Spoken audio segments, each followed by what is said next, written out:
Hello friends, સ્વાગત છે તમારું મારા કિચનમાં. આજે હું તમારી સાથે શેર કરીશ એકદમ ટ્રેડિશનલ મહારાષ્ટ્રીયન સ્ટાઇલથી પૂરણપોળીની રેસીપી. એકદમ ફૂલેલી અને ખાવામાં ખૂબ જ સ્વાદિષ્ટ એવી આપણે પૂરણપોળી બનાવીશું. તમે આ પૂરણપોળીને દૂધ, ઘી અને સૂકા બટેકાના શાકની સાથે સર્વ કરી શકો છો. ખૂબ જ ટેસ્ટી એવી લાગે છે. નવી રેસીપી શીખવા માટે મારી ચેનલને સબસ્ક્રાઈબ કરજો અને બાજુમાં આપેલા બેલ આઇકોનને જરૂરથી પ્રેસ કરજો, એટલે નવી રેસીપીના નોટિફિકેશન સૌથી પહેલાં તમને મળે. તો ચાલો રેસીપી શરૂ કરીએ. તો સૌથી પહેલાં આપણે લોટ બાંધી લઈશું. મેં અહીં 1.5 કપ જેટલો ઘઉંનો લોટ લીધો છે અને તેની સાથે હું લઉં છું અહીં 1/2 કપ જેટલો મેંદો, અને તેની સાથે આપણે અડધી નાની ચમચી જેટલી હળદર એડ કરીશું. તેની સાથે 1 ચપટી જેટલું મીઠું પણ એડ કરીશું અને 1 નાની ચમચી જેટલું અહીં ઘી પણ એડ કરી લઈએ અને ચમચીની મદદથી અથવા તો હાથની મદદથી સરસ એવું આ બધું મિક્સ કરી લઈએ. ઘણા લોકો 1/2 કપ ઘઉંનો લોટ અને 1/2 કપ મેંદો મિક્સ કરીને આ પૂરણપોળી બનાવે છે, અને ઘણા લોકો માત્ર મેંદાથી જ આ પૂરણપોળી બનાવે છે, અને ઘણા લોકો છે તે એકલા ઘઉંના લોટથી પણ બનાવે છે. હવે થોડું પાણી એડ કરતા જઈશું અને સરસ એવો સોફ્ટ લોટ બાંધી લઈએ. જ્યારે પણ આવી રીતનો સ્ટફિંગવાળા પરાઠાનો લોટ બાંધવાનો હોય તો એકદમ સ્મૂથ જ તમારે લોટ બાંધવાનો છે, તેનાથી પરોઠા છે તે એકદમ સરસ એવા બનશે. તો અહીં જુઓ, લોટ મેં સરસ એવો બાંધી લીધો છે. લોટ આપણે આવી રીતનો સોફ્ટ જ બાંધવાનો છે, તેથી આપણે જે એની અંદર સ્ટફિંગ ભરીએ તે સરસ એવું તેમાં ફેલાઈ જાય અને ખૂબ જ સરસ એવી પૂરણપોળી બનીને તૈયાર થાય. હવે છેલ્લે આપણે 1 ચમચી જેટલું તેલ એડ કરી અને લોટને છે તે 4 થી 5 મિનિટ સુધી સરસ એવો મસળી લેવાનો છે, અને મસળતા એકદમ લોટને આપણે સ્મૂથ કરી લેવાનો છે. આટલો જ સોફ્ટ આપણે લોટ બાંધવાનો છે. ત્યારબાદ ભીના કપડાથી લોટને ઢાંકી દઈશું અને 1 થી 1.5 કલાક સુધીનો તેને રેસ્ટ આપી દઈએ. હવે આપણે પૂરણપોળીનું સ્ટફિંગ બનાવી લઈશું. તો તેના માટે આપણે ચણાની દાળનો ઉપયોગ કરવાનો છે. તો તેના માટે મેં અહીં 1 કપ જેટલી ચણાની દાળ લીધી છે. તેને મેં 2 થી 3 કલાક સુધી પલળવા માટે રાખી દીધી હતી. તો તમે જોઈ શકો છો કે દાળ છે તે પરફેક્ટ પલળી ગઈ છે અને દાણો પણ આવી રીતે સરસ એવો તૂટી જાય છે. હવે તેમાંથી બધું જ પાણી આપણે કાઢી લઈશું અને આ દાળને આપણે પ્રેશર કુકરમાં ટ્રાન્સફર કરી લઈએ. બધી જ દાળ કુકરમાં એડ કર્યા બાદ આપણે તેમાં 4 કપ જેટલું પાણી એડ કરવાનું છે, અને તેની સાથે આપણે એડ કરીશું 2 ચપટી જેટલી હળદર. તેની સાથે 1 નાની ચમચી જેટલું ઘી, અને એકવાર ઘી અને હળદરને સરસ એવું દાળ સાથે મિક્સ કરી લઈએ. ત્યારબાદ કુકરનું ઢાંકણ બંધ કરી દઈશું અને મીડિયમ ગેસની ફ્લેમ પર કુકરની 4 વિસલ થાય ત્યાં સુધી તેને કૂક કરી લઈએ. અહીં આપણે 3 થી 4 જ વિસલ કુકરની લગાડવાની છે. દાળને વધારે પડતી આપણે કૂક નથી કરવાની. તો તમે જોઈ શકો છો કે દાળ જરા પણ વધારે કૂક નથી થઈ અને પાણી પણ અલગ થઈ ગયું છે, અને દાળને આવી રીતે મેશ કરીએ તો સરસ એવી મેશ પણ થઈ જાય છે, એટલે કે આપણી દાળ છે તે પરફેક્ટ કૂક થઈ છે. હવે આપણે શું કરીશું કે બાઉલ ઉપર આપણે એક આવી રીતે ચાળણી રાખીશું અને દાળનું જે એક્સ્ટ્રા પાણી છે તે આપણે કાઢી લઈશું, અને ત્યારબાદ દાળને આપણે સાઈડ ઉપર રાખી દઈએ. અને આ પાણીનો તમે ઉપયોગ પણ કરી શકો છો. તેનાથી કટાચી આમટી પણ બનાવી શકો છો, અને તેને પૂરણપોળી સાથે સર્વ કરવામાં આવે છે. બહુ જ ટેસ્ટી એવા લાગે છે, પરંતુ આજે હું એ કટાચી આમટી નથી બનાવી રહી. હવે બધી જ દાળ આપણે કડાઈમાં ટ્રાન્સફર કરી લઈશું અને તેને જે આપણે પોટેટો મેશર હોય તેનાથી દાળને હળવી આપણે પ્રેસ કરી લઈએ, એટલે કે મસળી લઈએ. બધી જ દાળને સારી રીતે મેશ નથી કરવાની, થોડા દાણા તેમાં દેખાય એ રીતે આપણે દાળને મેશ કરી લેવાની છે.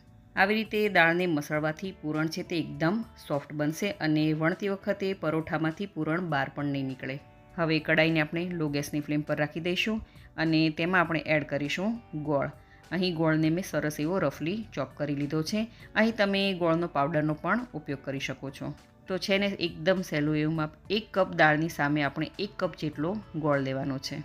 હવે ધીરે દાળ અને ગોળને સરસ એવું મિક્સ કરતા જઈશું અને ગેસની લો ફ્લેમ પર આપણે તેને કૂક કરતા જઈશું. તો તમે જોઈ શકો છો કે ધીરે ગોળ છે તે સરસ એવો મેલ્ટ થતો જશે અને ગોળનું જે મોઇશ્ચર છે તે રિલીઝ થવા લાગશે અને ધીરે તેમાંથી પાણી નીકળવા લાગશે. તો લગભગ 7 થી 8 મિનિટ જેટલો સમય થઈ ગયો છે, પરંતુ હજી આ દાળને કૂક થવામાં 10 થી 12 મિનિટ જેટલો સમય લાગશે. તો હું તમને એક કન્સિસ્ટન્સી તેની બતાવું. તો જુઓ, તો હવે આપણે શું કરીશું કે ચમચાને આવી રીતે સ્ટફિંગ પર ઊભો રાખી દઈશું. જો ચમચો એકદમ સ્થિર રહી જાય તો તમારે સમજવાનું કે તમારું પૂરણ છે તે બિલકુલ તૈયાર છે, અને જો પડી જાય તો હજી પણ તમારે 1 થી 2 મિનિટ જેટલું તેને કૂક કરવાનું છે. તો તમે જોઈ શકો છો કે આપણું સ્ટફિંગ છે તે સરસ એવું તૈયાર થઈ ગયું છે. હવે આપણે ગેસને બંધ કરી દઈએ. અને તેમાં એડ કરીશું અડધી નાની ચમચી જેટલું ઇલાયચીનો પાવડર અને ત્યારબાદ તેની સાથે એડ કરીશું થોડો એવો જાયફળનો પાવડર અને તેને સારી રીતે મિક્સ કરી લઈએ. અહીં જાયફળ અને ઇલાયચીના પાવડરને તમે સ્કીપ ન કરતા તેને જરૂરથી એડ કરજો. પૂરણપોળીમાં આનો ટેસ્ટ ખૂબ જ સરસ એવો આવે છે. ત્યારબાદ આપણે આવી રીતની એક ચારણી લઈશું અને જે આપણે પૂરણનું સ્ટફિંગ બનાવ્યું છે તેને આપણે એડ કરી દઈશું અને ચમચીની મદદથી આ પૂરણને સરસ એવું આપણે ચાળી લઈશું. આવી રીતે પૂરણના સ્ટફિંગને ચાળવાથી પૂરણનું જે સ્ટફિંગ છે તે એકદમ સ્મૂથ બનશે અને જ્યારે પૂરણપોળી બનાવીશું તો તે બિલકુલ ફાટશે પણ નહીં અને એકદમ ફૂલેલી બનીને તૈયાર થશે. તો તમે જોઈ શકો છો કે પૂરણ સરસ એવું ચાળી લીધું છે. હવે તેમાંથી આપણે નાના નાના બોલ બનાવી લઈએ. તમારે જેટલી સાઇઝના બોલ બનાવવા હોય આનાથી મોટા અથવા તો આનાથી નાના પણ તમે બોલ બનાવી શકો છો. તમે આ રેસીપી કઈ સિટી, કયું સ્ટેટ અને કઈ કન્ટ્રીમાંથી જોઈ રહ્યા છો મને કમેન્ટ કરીને જરૂરથી જણાવજો. તો અહીં જુઓ પૂરણપોળીના જે બોલ છે તે મેં સરસ એવા તૈયાર કરી દીધા છે. હવે આપણે લોટને ચેક કરી લઈએ. તો તમે જોઈ શકો છો કે લોટ છે તે સરસ એવો સેટ થઈ ગયો છે. હવે આપણે જ્યારે પૂરણપોળી બનાવીશું તો તે લોટ છે તે એકદમ સંકોચાશે નહીં અને આપણે જેટલી રોટલી એની વણીશું એ રીતની જ એ શેપમાં રહેશે. હવે આપણે લોટના લુવા તૈયાર કરી લઈએ અને આ પૂરણપોળીના આપણે જે બોલ બનાવ્યા છે તેની સામે આપણે જે લોટના લુવા તૈયાર કર્યા છે તે પણ સેમ સાઇઝના રાખવાના છે, એટલે કે બંનેની ઇક્વલ સાઇઝ જ રાખવાની છે. હવે આંગળીની મદદથી આપણે સાઈડને આવી રીતે પ્રેસ કરતા જઈશું અને કટોરી જેવું આપણે શેપ આપીશું અને ત્યારબાદ આપણે પૂરણને સ્ટફ કરી લેવાનું છે. હવે જેમ આપણે આલુ પરોઠા કે કોઈ પણ પ્રકારનું સ્ટફિંગવાળું પરોઠું જેમ બનાવીએ છીએ એવી જ રીતે આ પૂરણને પણ આવી રીતે સ્ટફ કરી લેવાનું છે.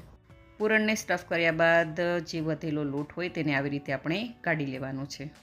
તો અહીં જુઓ આપણો પૂરણપોળીનો આ લુઓ બનીને તૈયાર થઈ ગયો છે. હવે સૂકો ઘઉંનો લોટ અથવા તો મેંદો એડ કરી અને સ્ટફિંગવાળો આપણે જે લુઓ તૈયાર કર્યો છે તેને આવી રીતે આપણે રાખી દઈશું અને હળવા હાથે તેને આપણે પ્રેસ કરીશું. તેથી સ્ટફિંગ છે તે બધી જ બાજુ ઇક્વલી ફેલાઈ જાય અને ત્યારબાદ આપણે તેને વણી લઈએ. હળવા હાથેથી આપણે આ પૂરણપોળીને વણવાની છે અને જો જરૂર પડે તો તમારે થોડો લોટ અથવા તો મેંદો આવી રીતે સ્પ્રિંકલ કરી લેવાનો અને આ પૂરણપોળીને એકદમ પાતળી વણવાની છે. તો અહીં જુઓ મેં રોટલી જેટલી આ પૂરણપોળીને પાતળી વણી લીધી છે. હવે મીડિયમ ગેસની ફ્લેમ પર આપણે તવો ગરમ કરવા માટે રાખી દઈશું અને પૂરણપોળીને આવી રીતે તવા પર આપણે રાખી દઈએ અને 1 મિનિટ સુધી તેને કૂક થવા દઈએ. એક બાજુ સરસ એવી શેકાઈ જાય એટલે આપણે તેની સાઈડ પલટાવી દેવાની છે. તો તમે જોઈ શકો છો કે પૂરણપોળી છે તે ધીરે ધીરે ફૂલવા લાગી છે. હું તમને અહીં નજીકથી બતાવું. હવે આ પૂરણપોળી પર તેલ અથવા તો ઘી લગાડીને પૂરણપોળીને સરસ એવી આપણે શેકી લેવાની છે. આમ તો ઘી લગાવીને જ આ પૂરણપોળીને શેકવાની છે. ઘીથી શેકેલી પૂરણપોળીનો ટેસ્ટ ખૂબ જ સરસ એવો આવે છે.